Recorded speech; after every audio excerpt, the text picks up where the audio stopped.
नमस्कार, मैं पूनम त्रिवेदी, अनुदेशक राजकीय औद्योगिक प्रशिक्षण संस्थान अलीगंज लखनऊ। आज मैं आप लोगों को व्यवसाय टर्नर के विषय सैद्धांतिक की पाठ्यचर्या में अंकित प्रसंग part drawing and interpretation of drawing के बारे में प्रशिक्षण प्रदान करूंगी। कार्यशाला में किसी भी जॉब या मशीन पार्ट को बनाने से पूर्व हमें उसको किसी चार्ट पेपर पर बना लेना होता है, क्योंकि उसे बनाने से किसी भी पार्ट का शेप, डायमेंशन, फीचर तथा टॉलरेंस इत्यादि को हम चार्ट पर दर्शा सकते हैं। इसी को पार्ट ड्राइंग कहते हैं। पार्ट ड्राइंग को समझने के लिए हमें GD&T को समझना अनिवार्य है, क्योंकि GD&T का मतलब है geometrical dimensioning and tolerancing. Part drawing बनाने के उद्देश्य क्या हैं? पार्ट ड्राइंग बनाने के उद्देश्य हैं, यह हमें कंपोनेंट के एक्चुअल शेप तथा साइज़ को समझाने में सहायता करता है। जो भी प्रोडक्ट हमें वर्कशॉप में तैयार करना है, उसका एक्चुअल शेप और साइज़ हम ड्राइंग पर बनाते हैं, जिससे कि हमें उसको समझने में सुविधा होती है कि यह प्रोडक्ट कैसा बनेगा। तो सेकंड है, पार्ट ड्राइंग को तैयार करने के में प्रयोग किए जाने वाले टूल्स और इक्विपमेंट्स की जानकारी मिलती है, क्योंकि जब हम ड्राइंग को देखते हैं तो हमें पता चलता है कि यह पार्ट या इस प्रोडक्ट को बनाने के लिए हमें कौन कौन से ऑपरेशंस करने होंगे, इसमें स्टेप बाय स्टेप्स क्या क्या ऑपरेशंस करने होंगे, और उसके हिसाब से हमें यह भी पता चलता है कि हमें किस किस टूल्स और इक्विपमेंट्स की ज़रूरत होगी, साथ ही कौन कौन से मशीन पर हमें यह काम करना होगा। थर्ड है, पार्ट ड्राइंग को तैयार करने में कौन कौन से ऑपरेशन करने हैं। जैसा कि मैंने अभी पहले बताया कि पार्ट ड्राइंग को जब हमें प्रोडक्ट तैयार करना होता है तो उसके लिए हम पार्ट ड्राइंग को देखते हैं और समझते हैं कि इसके लिए हमें कौन कौन से ऑपरेशंस करने हैं, इसको भी हम पता करते हैं। जैसे कि अगर एक एग्जांपल की बात की जाए, ये कोई जॉब है, ये कोई सिलेंड्रिकल जॉब है, इस पे हम देख सकते हैं कि टर्निंग, फेसिंग तथा स्टेप टर्निंग की गई है। तो हम ड्राइंग को समझ करके ये पता कर सकते हैं कि पहले हमारे पास जो रॉ मटेरियल होगा उसमें हम क्या करेंगे, पहले उसकी लेंथ, डायमेंशन, जितनी डायमेंशन दी होगी उसके हिसाब से हम उसकी लेंथ को बनाएंगे फेसिंग करके, फिर उसके डायमीटर को बनाएंगे और उसके बाद में स्टेप बनाएंगे। तो पार्ट ड्राइंग से हमें यह मदद मिलती है कि अगर हम ड्राइंग को देखते हैं और हमें पता चलता है कि हमें इसके बाद स्टेप बाय स्टेप कौन कौन से ऑपरेशंस करने हैं। ठीक है, नेक्स्ट है, इसके प्रयोग से जॉब को परिशुद्ध साइज़ में तैयार किया जाता है, क्योंकि ड्राइंग पे एक्चुअल साइज़ लिखा होता है, परिशुद्ध साइज़ लिखा होता है जॉब का। ड्राइंग पे सारा ही डायमेंशंस दी होती हैं, जिससे कि जब भी हम प्रोडक्शन करते हैं तो जॉब को एक्चुअल साइज़ में बना सकें, इसमें भी हमें मदद मिलती है। नेक्स्ट पॉइंट है कि गलतियाँ होने की संभावना कम हो जाती हैं। जब भी हम प्रोडक्ट तैयार करते हैं, हम देखते हैं कि पार्ट ड्राइंग को पढ़ के समझते हैं और उससे यह देख लेते हैं कि कौन सी डायमेंशंस कितनी बननी है, कौन कौन से ऑपरेशंस इसमें होने हैं। साथ ही यह देखते हैं कि स्टेप बाय स्टेप कौन कौन से ऑपरेशन सीक्वेंस में हमें करने हैं, कितनी डायमेंशन किस चीज़ की होनी चाहिए, ये सब हमें जानकारी ड्राइंग को देखकर मिलती है। इसीलिए गलतियाँ होने की संभावनाएं कम हो जाती हैं। ड्राइंग की अगर बात की जाए, पार्ट ड्राइंग के बाद अगर हम ड्राइंग की बात करें तो ड्राइंग क्या है? ड्राइंग को दो भागों में बांटा गया है। एक होता है आर्टिस्टिक ड्राइंग और दूसरा होता है इंजीनियरिंग ड्राइंग। आर्टिस्टिक ड्राइंग से क्या तात्पर्य है? आर्टिस्टिक ड्राइंग एक इमेजिनरी ड्राइंग होती है जिसका प्रयोग हम मैन्युफैक्चरिंग में नहीं करते हैं, क्योंकि यह इमेजिनेशन पर बनाई जाती है, एक्चुअल में इसको बनाना संभव नहीं होता है। इस कारण इसे हम आर्टिस्टिक ड्राइंग कहते हैं। जो भी ड्राइंग हमारे आर्टिस्ट तैयार करते हैं वह इसके अंतर्गत आती है। सेकंड है इंजीनियरिंग ड्राइंग। इंजीनियरिंग ड्राइंग का प्रयोग मैन्युफैक्चरिंग में किया जाता है। इसमें जिस भी पार्ट को हमें बनाना होता है उसका एक्चुअल साइज़ और उसकी डायमेंशंस को हम किसी भी चार्ट पेपर पर बनाते हैं। इंजीनियरिंग ड्राइंग में एक्चुअल पार्ट डिज़ाइन तथा किसी विचार को चार्ट पेपर पर दर्शाया जाता है। इसमें जॉब या पार्ट की डायमेंशन, फीचर और टॉलरेंस दी जाती है।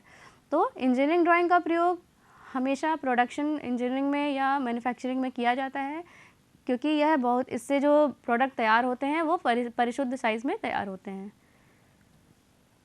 टॉलरेंस, किसी जॉब को अगर हम बनाते हैं तो हम देखते हैं कि मशीन पर कंपोनेंट तैयार करते समय हमारा जो प्रोडक्ट बन के तैयार होता है वो एक्चुअल साइज़ का नहीं बनता है, उससे कुछ ना कुछ कम या ज़्यादा उसकी डायमेंशन हो जाती है। तो अगर ज़्यादा डायमेंशन हो जाएगी या कम हो जाएगी तो उससे क्या होगा कि हमारा प्रोडक्ट जहाँ जब हम फिटिंग करने लगेंगे, मशीन में उसको फिट करेंगे तो वह पार्ट सही से फिट नहीं हो पाएगा। तो वह परमिसिबल वेरिएशन जो कि किसी जॉब के साइज़ पर दी जाती है उसे टॉलरेंस बोलते हैं। इसको हम इस तरह से भी समझ सकते हैं कि यदि किसी जॉब के बेसिक साइज़ के ऊपर दी गई अधिकतम लिमिट और न्यूनतम लिमिट के अंतर को टॉलरेंस कहते हैं। यानी कि अगर किसी जॉब का बेसिक साइज़ की बात की जाए, ये जॉब है, इसके बेसिक साइज़ पर दी गई अधिकतम लिमिट और न्यूनतम लिमिट के अंतर को हम टॉलरेंसिंग कहते हैं। ये अंतर टॉलरेंस कहलाएगा। टॉलरेंस की बात की जाए तो टॉलरेंस को हम दो तरीके से समझ सकते हैं, एक होता है डायमेंशनल टॉलरेंस और दूसरा है ज्योमेट्रिकल टॉलरेंस। डायमेंशनल टॉलरेंस क्या है? यदि किसी जॉब की डायमेंशंस यानी कि उसके साइज़ जैसे कि लंबाई, चौड़ाई, ऊंचाई, मोटाई या रेडियस, इस पर हम टॉलरेंस देते हैं तो उसे बोलते हैं डायमेंशनल टॉलरेंस। और जब ज्योमेट्रिकल टॉलरेंस क्या होता है, किसी भी पार्ट की स्ट्रेटनेस, स्क्वायरनेस, राउंडनेस, सिलेंड्रिसिटी और प्रोफाइल पर जो अधिकतम स्वीकृत संपूर्ण अंतर होता है उसे ज्योमेट्रिकल टॉलरेंस बोलते हैं। इसके अंतर्गत किसी प्रोफाइल की, किसी भी पार्ट की स्ट्रेटनेस, राउंडनेस, सिलेंड्रिकल प्रोफाइल पर जो अधिकतम स्वीकृत संपूर्ण अंतर होता है उसे ज्योमेट्रिकल टॉलरेंस कहते हैं। ज्योमेट्रिकल टॉलरेंस को प्रयोग करने के कारण की बात की जाए, क्यों हम ज्योमेट्रिकल टॉलरेंस प्रयोग करते हैं, तो फर्स्ट है ज्योमेट्रिकल टॉलरेंस हम प्रयोग करते हैं मशीनों के भाग को शुद्ध रूप में फिट करने के लिए। ज्योमेट्रिकल टॉलरेंस में कई सारे सिंबल्स प्रयोग किए जाते हैं, डायमेंशंस के साथ में कई सारे सिंबल्स प्रयोग किए जाते हैं और यह इससे जो हम ड्राइंग तैयार करते हैं वह बहुत ही परिशुद्ध साइज़ में उससे पार्ट हमारा बनता है। तो इसका प्रयोग हम करते हैं मशीनों के भागों को शुद्ध रूप में फिट करने के लिए, क्योंकि जो प्रोडक्ट तैयार होगा वो परिशुद्ध साइज़ का बनेगा तो उसकी फिटिंग भी सही से हो पाएगी। सेकेंड है अंतर्राष्ट्रीय भाषाओं की बाधा को दूर करता है, क्योंकि इसमें जो सिंबल्स प्रयोग किए जाते हैं वो हर कंट्री में हर जगह पे एक ही तरह के सिंबल होते हैं, उन सिंबल्स को हम बदल नहीं सकते हैं, वो सेम होते हैं हर जगह पे। थर्ड है इसमें चिन्ह प्रयोग किए जाते हैं जिनके द्वारा पार्टों के विभिन्न गुणों का पता चलता है। इसमें जैसा कि बताया मैंने अभी कि सिंबल्स यानी कि चिन्ह जो प्रयोग किए जाते हैं उससे विभिन्न गुणों का पता चलता है, जैसे कि इस तरीके का सिंबल, ऐसा, ये अलग अलग सिंबल्स प्रयोग किए जाते हैं जिनके बारे में मैं अभी आपको आगे बताऊंगी। इनसे अलग अलग गुणों का पता चलता है, तो इसलिए हम ज्योमेट्रिकल टॉलरेंस को प्रयोग करते हैं। ज्योमेट्रिकल टॉलरेंस के प्रकार की बात की जाए तो यह मेनली 3 प्रकार का होता है। पहला है फॉर्म टॉलरेंस, दूसरा है एटीट्यूड टॉलरेंस और तीसरा है location tolerance. Form tolerance, attitude tolerance and location tolerance. तो फॉर्म टॉलरेंस की अगर बात की जाए तो फॉर्म वर्क की टॉलरेंस में स्ट्रेटनेस, फ्लैटनेस, सिलेंडरिसिटी, राउंडनेस, प्रोफाइल की लाइन तथा सरफेस टॉलरेंस आदि चिन्हों को दर्शाया जाता है। फॉर्म टॉलरेंस में स्ट्रेटनेस, फ्लैटनेस, सिलेंडरिसिटी, राउंडनेस और प्रोफाइल ऑफ अ लाइन तथा प्रोफाइल ऑफ सरफेस के टॉलरेंस को दर्शाया जाता है। इसके कैरेक्टरिस्टिक्स ये हैं और सिंबल्स एक चार्ट के द्वारा दर्शाया गया है, जिसमें कि स्ट्रेटनेस को इस सिंबल के द्वारा दर्शाते हैं, फ्लैटनेस को इस सिंबल के द्वारा, राउंडनेस को सर्कल के द्वारा, सिलेंड्रिसिटी को इस सिंबल और प्रोफाइल ऑफ अ लाइन को इस सिंबल के द्वारा और प्रोफाइल ऑफ सरफेस को इस सिंबल के द्वारा दर्शाया जाता है। फॉर्म वर्क के ज्योमेट्रिकल टॉलरेंस की बात की जाए तो यह इंडिविजुअल फीचर्स वाले होते हैं, इनके लिए किसी भी डेटम की आवश्यकता नहीं होती है। फॉर्म वर्क के ज्योमेट्रिकल टॉलरेंस के लिए किसी भी डेटम की आवश्यकता नहीं होती है। अगर पहली बात करें हम तो फ्लैटनेस फीचर जो दिया गया है इसको कैसे हम देखेंगे, तो इसके लिए सिंबल इसका क्या होता है, एक आयताकार ब्लॉक में हम ये सिंबल बनाते हैं, ये फ्लैटनेस को शो करता है। दूसरा है कि इसके लिए रिलेटिव टू डेटम की आवश्यकता नहीं होती है। MMC का मतलब है मैक्सिमम मेटल कंडीशन और LMC का मतलब है लोअर मेटल कंडीशन, इसके लिए एप्लीकेबल होती है। एक प्रोडक्ट यहाँ पे दिया गया है और इसमें ज्योमेट्रिकल टॉलरेंस को समझाया गया है। ये फॉर्म वर्क की ज्योमेट्रिकल टॉलरेंस है और फ्लैटनेस फीचर को शो कर रहा है। तो इसमें फ्लैटनेस को शो करने के लिए इस तरह से एक आयताकार ब्लॉक में फ्लैटनेस के सिंबल को बनाते हैं तथा फ्लैटनेस पर जो टॉलरेंस दी गई है वो 0.03 दी गई हुई है, यानी कि यह सतह जो दी है ऊपर की सतह है, यह इसकी टॉलरेंस कितनी हो सकती है 0.03 है, इसकी टॉलरेंस ये बता रहा है। अगर हमें इसकी टॉलरेंस ज्ञात करना हो तो हम कैसे ज्ञात करेंगे? यह है मेथड मेजरमेंट ऑफ फ्लैटनेस। तो फ्लैटनेस को मेजरमेंट करने का एक मेथड दिया हुआ है। इसमें क्या करते हैं, जैसे कि ये एक वर्कपीस है जिसकी फ्लैटनेस हमें पता करनी है, तो इसके लिए हम इसकी सरफेस को देखते हैं। सरफेस के ऊपर डायल या प्लंजर को लगाते हैं और इसकी सरफेस के एक सिरे से दूसरे सिरे तक ले जाते हैं। जब हम इसको मूव कराते हैं तो डायल की रीडिंग पर हम देख लेते हैं कि कितनी रीडिंग आ रही है। जो भी वेरिएशन आ रहा होता है वही इसका टॉलरेंस कहलाता है। डायल की रीडिंग पे जो वेरिएशन आ रहा होगा वही टॉलरेंस होगा और इसे यहाँ पर हम देख लेते हैं। यहाँ पर टॉलरेंस दिया गया है 0.03 और टॉलरेंस को हम शो करेंगे इस सिंबल से।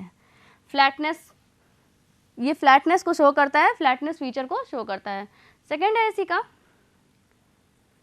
स्ट्रेटनेस।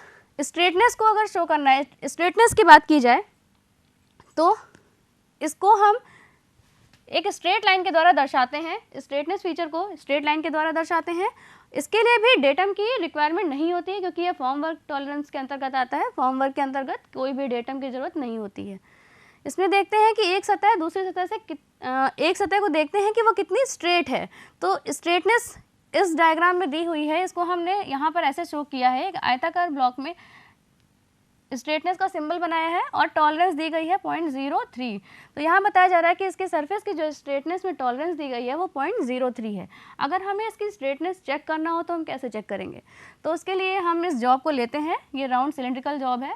इस पर हम एक सतह से दूसरी, एक सिरे से दूसरे सिरे तक प्लंजर या डायल को ले जाते हैं और इसके रीडिंग में जो वेरिएशन आ रहा होता है, मैक्सिमम वेरिएशन, वही इसकी टॉलरेंस होती है। इस तरह से हम स्ट्रेटनेस फीचर की टॉलरेंस को ज्ञात करते हैं। नेक्स्ट है सर्कुलरिटी। सर्कुलरिटी की बात करें तो सर्कुलरिटी के सिंबल को इस प्रकार से दर्शाते हैं। Circularity, the circularity is a symbol used to describe how close an object should be to a true circle. मतलब कि एक ट्रू सर्कल से कितना क्लोज है ये ऑब्जेक्ट। कि अगर जैसे ये कोई प्रोडक्ट दिया हुआ है या इसकी सर्कुलरिटी हमने दर्शानी है तो हम क्या करते हैं, इसको सिंबल किससे दर्शाते हैं? एक सर्कल के सिंबल से दर्शाते हैं और साथ में बगल में लिखा होता है इसकी टॉलरेंस। तो इसकी टॉलरेंस भी 0.03 उन्होंने दिखाई है। तो इसे हम इस प्रकार से लिखते हैं टॉलरेंस को। और इसको ज्ञात कैसे करते हैं? इसको ज्ञात करने का भी एक ही तरीका है, वही तरीका, या आप इसको किसी चक में या किसी एक तरफ से इसको होल्ड कर सकते हैं, किसी जॉब इसको यहाँ से, और इसको घुमाएंगे और डायल गेज को यहाँ पर लगा देंगे। डायल गेज को यहाँ पर लगा देंगे, डायल टेस्ट इंडिकेटर को, और इसको घुमाते हैं तो देखते हैं कि यह कितना सर्कुलर है या नहीं है। यानी कि इसके सेंटर से सभी जगह पे रेडियस सेम है कि नहीं है। तो जितना वेरिएशन उसकी सरफेस, जब हम एक पार्ट के एक सिरे को पकड़ते हैं और उसको गोल गोल घुमाते हैं और साथ में उसके सिरे पर डायल टेस्ट इंडिकेटर लगाते हैं तो इसमें वेरिएशन जो होता है वो टॉलरेंस के रूप में यहाँ पर दिखाई पड़ जाता है। जितना भी वेरिएशन आ रहा होगा उसे ही हम टॉलरेंस कहते हैं। तो इस प्रकार से सर्कुलरिटी टॉलरेंस हम ज्ञात करते हैं। यह 2 डायमेंशनल होता है। सिलेंड्रिसिटी है नेक्स्ट। सिलेंड्रिसिटी टॉलरेंस। सिलेंड्रिसिटी टॉलरेंस का सिंबल ये होता है। इसके लिए भी कोई डेटम की ज़रूरत नहीं होती है। यह 3 डायमेंशनल होता है और इसे दर्शाने के लिए हम इसको इस प्रकार से दर्शाते हैं एरो के द्वारा, और यहाँ पर सिलेंड्रिसिटी का सिंबल साथ में टॉलरेंस देते हैं। सिलेंड्रिसिटी ज्ञात करने के लिए हम किसी पार्ट को राउंडनेस, जब हम राउंडनेस या सर्कुलरिटी हमने ज्ञात की थी तो हम ऑब्जेक्ट को पकड़ के घुमाते थे और डायल टेस्ट इंडिकेटर उसकी सतह से जाता था, कांटेक्ट में आता था, तब हमें पता चलता था कितना टॉलरेंस आया। सिलेंड्रिसिटी में हम पूरी सरफेस के throughout dial test indicator को ले जाते हैं या प्लंजर को ले जाते हैं, जिससे कि हमारा जो वेरिएशन होता है वो उसकी स्क्रीन पे दिखाई देता है। नेक्स्ट है profile of A line. Profile of A line जब हमें किसी लाइन की प्रोफाइल बनानी होती है यह भी फॉर्म टॉलरेंस के अंतर्गत आता है, और इसके लिए हमें डेटम की ज़रूरत कभी पड़ती है और कभी कभी नहीं पड़ती है, ऑप्शनल होता है, हमेशा ज़रूरी नहीं है कि इसके लिए डेटम की ज़रूरत ना पड़े या पड़े। तो a profile of A line describe a tolerance zone around any line in any feature usually of A curve shape. इसमें क्या होता है, जैसे कि यह एक डायग्राम बना हुआ है, अगर इसकी बात करें तो इसमें एक डेटम दिया हुआ है ए और दूसरा डेटम दिया हुआ है बी। किसी जॉब पर जितने भी डेटम होते हैं वह एक दूसरे के परपेंडिकुलर होते हैं। जब भी हम डेटम बनाते हैं तो वह एक दूसरे के परपेंडिकुलर होते हैं। तो यहाँ पर प्रोफाइल ऑफ अ लाइन की बात की जा रही है कि यानी कि लाइन की प्रोफाइल, और इसको हम शो करते हैं किससे, इस प्रकार के सिंबल से शो करते हैं। यहाँ पर दिखाया जा रहा है कि प्रोफाइल ऑफ अ लाइन, ये जो टॉलरेंस है लाइन की वो है 0.03 है with respect to datum A and B. Datum A और बी के रेफरेंस में टॉलरेंस दी गई है 0.03 यहाँ पर लाइन की दी गई हुई है। डेटम की बात करें तो डेटम क्या होता है, डेटम को जानना बहुत ही ज़रूरी है। हम जब भी किसी भी जॉब को अगर बात की जाए, किसी जॉब की पोजीशन को हमें बताना होता है या मेजरमेंट करना होता है तो उसके लिए एक रेफरेंस की ज़रूरत पड़ती है। तो डेटम वह रेफरेंस पॉइंट या कोई तल होता है जिसके रेफरेंस में हम अलग अलग पॉइंट्स की या किसी लाइन की या किसी सरफेस की जो है मेज़रमेंट लेते हैं या सरफेस की पोजीशन को बताते हैं। तो डेटम एक रेफरेंस पॉइंट हो गया। तो जितने भी डेटम होते हैं किसी भी जॉब को जब ड्राइंग में, तो वह डेटम सभी डेटम एक दूसरे के परपेंडिकुलर होते हैं। जैसे कि यहाँ पर डेटम ए हॉरिजॉन्टल वे को दिखाया गया है और डेटम बी वर्टिकल को दिखाया गया है। डेटम को हमेशा एक ब्लैक ट्रायंगल से दिखाते हैं और ये ट्रायंगल होता है ब्लैक कलर का, जैसा कि यहाँ पर दिखाया गया है। यह ट्रायंगल डेटम को शो करता है। तो अगर हम प्रोफाइल ऑफ लाइन की बात करें तो इसको भी चेक करने का तरीका क्या है, अगर मेज़रमेंट की बात करें तो इसको चेक करने के लिए भी हम पहले एक फ्लैट सरफेस या कोई डेटम मान लेते हैं, उस पर उस पार्ट को रखते हैं जिसकी हमें प्रोफाइल ज्ञात करनी होती है, प्रोफाइल की टॉलरेंस चेक करनी होती है। फिर हम क्या करते हैं, उसकी एक क्रॉस सेक्शन में अगर बात की जाए तो एक लाइन पे ही देखते हैं कि एक सिरे से दूसरे सिरे तक सीध में हम क्या करते हैं, डायल गेज को ले जाते हैं। तो जितना वेरिएशन डायल की रीडिंग पर आ रहा होगा वह उसकी टॉलरेंस होती है। तो इस प्रकार से हम प्रोफाइल ऑफ अ लाइन की किसी लाइन की टॉलरेंस को ज्ञात कर लेते हैं। ये हो गया प्रोफाइल ऑफ लाइन। अगर प्रोफाइल ऑफ नेक्स्ट है प्रोफाइल ऑफ सरफेस। सरफेस की बात की जाए तो किसी पहले क्या हो रहा था कि एक पर्टिकुलर क्रॉस सेक्शन में देखा जा रहा था कि इसकी प्रोफाइल कैसी होगी, उसमें कितना टॉलरेंस दिया जा रहा है। अब क्या है, पूरी सरफेस पे देखा जा रहा है कि कितनी टॉलरेंस दी जा रही है। तो यहाँ पर अगर हम इसको कैसे रिप्रेजेंट करते हैं, कैसे शो करेंगे कि कितनी टॉलरेंस है, तो उसका तरीका ये होता है कि पहले तो प्रोफाइल फीचर सरफेस का जो सिंबल होता है वो इस तरीके का होता है। इसके लिए भी डेटम ऑप्शनल होता है। अगर हम इसे रिप्रेजेंट करेंगे तो देखा जाए अगर ये सरफेस है और इसमें हमें सरफेस की प्रोफाइल को रिप्रेजेंट करना है तो हम उसके लिए ये सिंबल लिखेंगे, उसके बगल में उसकी टॉलरेंस लिखी जाएगी कि इस सरफेस में कितना टॉलरेंस दी गई है, यानी कि इसमें कितना वेरिएशन है, कितना वेरिएशन परमिटेड है, कितना वेरिएशन परमिटेड है, ये उसकी टॉलरेंस है। और ये किसके रेफरेंस में है, ए और बी डेटम के रेफरेंस में है। यह चित्र से हमें यह दर्शाया जाता है। सेकेंड है कि इसका मेज़रमेंट हम कैसे करेंगे। तो मेज़रमेंट करने के लिए हमने जब प्रोफाइल ऑफ लाइन का मेज़रमेंट किया था तो उसके लिए हमने क्या किया था कि एक सिरे से एक क्रॉस सेक्शन की बात की जा रही थी सिर्फ। इसमें क्या है कि हम हर जगह पर देखेंगे कि कितना वेरिएशन आ रहा है, पूरी surface through out the surface देखेंगे कि इसमें क्या वेरिएशन डायल टेस्ट इंडिकेटर में आया है। जो वेरिएशन आ रहा होगा वही उसकी टॉलरेंस होगी। तो प्रोफाइल ऑफ अ सरफेस जो है वो यूजुअली मेजर की जाती है CMM। CMM का मतलब है कोऑर्डिनेट मेजरिंग मशीन। इसी में जो है सरफेस की प्रोफाइल की टॉलरेंस को मेज़र किया जाता है। ऐसे करने में इसकी सरफेस की प्रोफाइल जो है मेज़रमेंट आप नहीं कर पाएंगे, इसको हमेशा CMM में करते हैं। CMM में करने से कोई भी एरर होने की संभावनाएं नहीं रहती हैं। नेक्स्ट है सेकेंड वर्ग जो आता है ज्योमेट्रिकल टॉलरेंस का, वो है एटीट्यूड टॉलरेंस।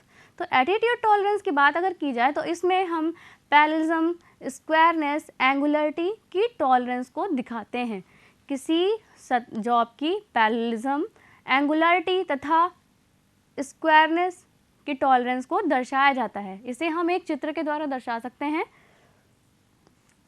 यहाँ पर देखिए डायग्राम दिया हुआ है कि इधर कैरेक्टरिस्टिक्स दी हुई है और इधर सिंबल है। तो पहला है पैरेललिज्म, यानी कि कितना समांतर है, एक सतह दूसरी सतह की कितनी समांतर है। इस सिंबल को हम इससे शो करते हैं।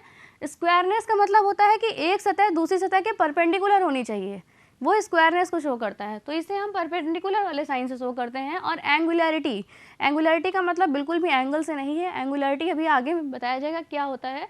तो एंगुलरिटी को इस सिंबल से डिनोट करते हैं। एटीट्यूड वर्क की टॉलरेंस ज्ञात करने की विधि की बात की जाए अगर, तो फर्स्ट हम देखेंगे परपेंडिकुलरिटी। परपेंडिकुलरिटी को ही स्क्वायरनेस के नाम से भी जाना जाता है और इसका सिंबल होता है ये परपेंडिकुलर का निशान बनाते हैं, ये इसका सिंबल होता है। और इसके लिए डेटम की ज़रूरत पड़ती है।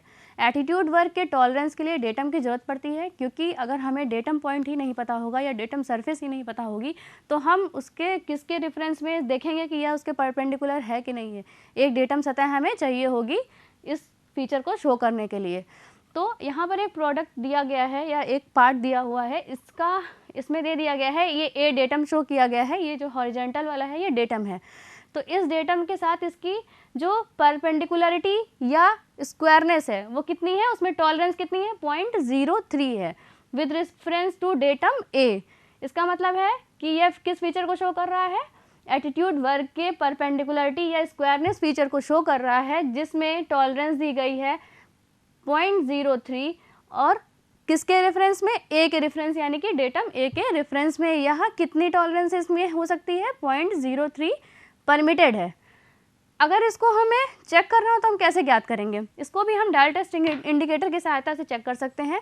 तो सबसे पहले तो इसके लिए हमें एक फ्लैट डेटम सरफेस चाहिए होगा, तो हम एक फ्लैट सरफेस ले लेते हैं जिस पर उस प्रोडक्ट को रखते हैं। उसके बाद में ऊपर से शुरू करते हैं, डायल टेस्ट इंडिकेटर को लगाते हैं और नीचे तक उसको ले जाते हैं। तो जो भी वेरिएशन रीडिंग में आ रहा होता है डायल पर, वह हमारा इसका क्या होता है, जो वेरिएशन आ रहा होगा वही इसके टॉलरेंस हम देख लेंगे। तो इस प्रकार से हम परपेंडिकुलरिटी के टॉलरेंस को चेक करते हैं। सेकेंड है पैरेललिज्म। पैरेललिज्म का मतलब क्या है, इसके लिए भी हमें किसी डेटम सरफेस की ज़रूरत होती है। पैरेललिज्म ज्ञात करने के लिए हम क्या करते हैं, सबसे पहले तो जानते हैं पैरेललिज्म का सिंबल क्या है। तो पैरेललिज्म को इस सिंबल से हम दर्शाते हैं, इसके लिए डेटम की आवश्यकता होती है। नेक्स्ट है, यहाँ पर दिया गया है एक डेटम सरफेस दी हुई है, हॉरिजॉन्टल सरफेस, ये डेटम सरफेस है, इसको ए से डिनोट किया गया है। सेकंड, ऊपर दिया हुआ है कि यह ऊपर वाली सतह है इसके कितना पैरेलल है, इसके पैरेलल है कि नहीं है, तो इसको शो करने के लिए पैरेललिटी का निशान बना हुआ है। फिर उसके बाद में इसमें टॉलरेंस दी गई है 0.03 और विद रेफरेंस टू डेटम ए, यानी कि ए के रिस्पेक्ट में इसमें इसकी जो पैरेललिटी है या पैरेललिज्म है उसमें कितना टॉलरेंस है, 0.03 है। और इसको भी चेक करने का यही तरीका है कि हम एक फ्लैट सरफेस लेते हैं और उस पर दूसरी सरफेस को रखते हैं। एक फ्लैट सरफेस है, इसके ऊपर हमने प्रोडक्ट को रखा और डायल टेस्ट इंडिकेटर से हम इसको चेक करते हैं, इसकी फ्लैटनेस को, इसकी पैरेललिज्म को। अगर कोई वेरिएशन आ रहा होता है वही इसकी टॉलरेंस होती है, मैक्सिमम वेरिएशन। एंगुलरिटी की बात करें, नेक्स्ट है एंगुलरिटी। एंगुलरिटी का मतलब है कि इसमें दिया गया एक प्रोडक्ट है, इसका एंगल 60 दिया हुआ है, लेकिन एंगुलरिटी की जो एंगुलरिटी का जो साइन है ये है और इसके टॉलरेंस दी है 0.03 with reference to a datum surface है जो हॉरिजॉन्टल नीचे सरफेस दी हुई है। तो इसके रेफरेंस में एंगुलरिटी शो किया गया है। इस एंगुलरिटी को चेक करने के लिए हम क्या करते हैं, इसको हम साइन बार पर रखते हैं इस प्रोडक्ट को, और एक कॉर्नर पे, साइन बार के एक कॉर्नर पे रोलर के नीचे स्लिप गेजेस लगाते हैं। जब इसका एंगल 60 हो जाता है तब वह सतह इसकी हॉरिजॉन्टल हो जाएगी। फिर हम देखते हैं कि डायल टेस्ट इंडिकेटर से एक सिरे से दूसरे सिरे ले जाते हैं और चेक करते हैं कि कितना वेरिएशन आ रहा है। तो इस प्रकार से हम एंगुलरिटी को चेक कर लेते हैं, जो वेरिएशन होगा वही टॉलरेंस होगा। नेक्स्ट है लोकेशन वर्क की टॉलरेंस की अगर बात की जाए तो इस वर्क में पोजीशन, कंसेंट्रिसिटी और सिमेट्री की टॉलरेंस दिखाई जाती है। पोजीशन, कंसेंट्रिसिटी और सिमेट्री की टॉलरेंस दिखाई जाती है। तो पोजीशन को हम इस सिंबल के द्वारा दर्शाते हैं, कंसेंट्रिसिटी को इस सिंबल के द्वारा और सिमेट्री को इस सिंबल के द्वारा दर्शाते हैं।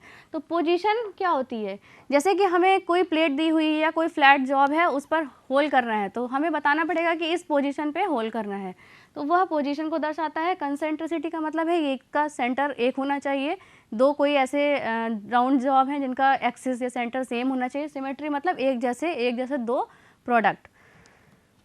लोकेशन वर्क की टॉलरेंस ज्ञात करने की विधि की बात करें अगर, तो फर्स्ट है सिमेट्रिसिटी। सिमेट्री को हम इस सिंबल के द्वारा दर्शाते हैं और इसके लिए भी डेटम की आवश्यकता पड़ती है। इसमें दिखाया गया है कि यह दोनों पार्ट एक दूसरे के सिमिलर हैं और इसके किसके रेफरेंस में, बड़े वाले जो व्यास है उसके रिस्पेक्ट में इसको ए से दर्शाया गया है, इसको डेटम मान लिया गया है। तो सिमेट्रिसिटी में दिखाया गया है इसका सिंबल और इसकी टॉलरेंस दी गई है 0.03 विद रेफरेंस टू डेटम ए।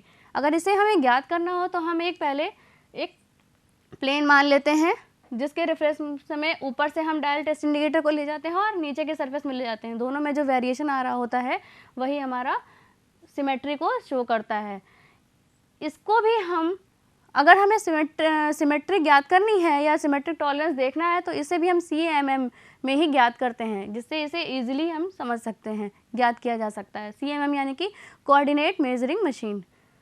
तो इस प्रकार से हम सिमेट्री टॉलरेंस ज्ञात कर लेते हैं।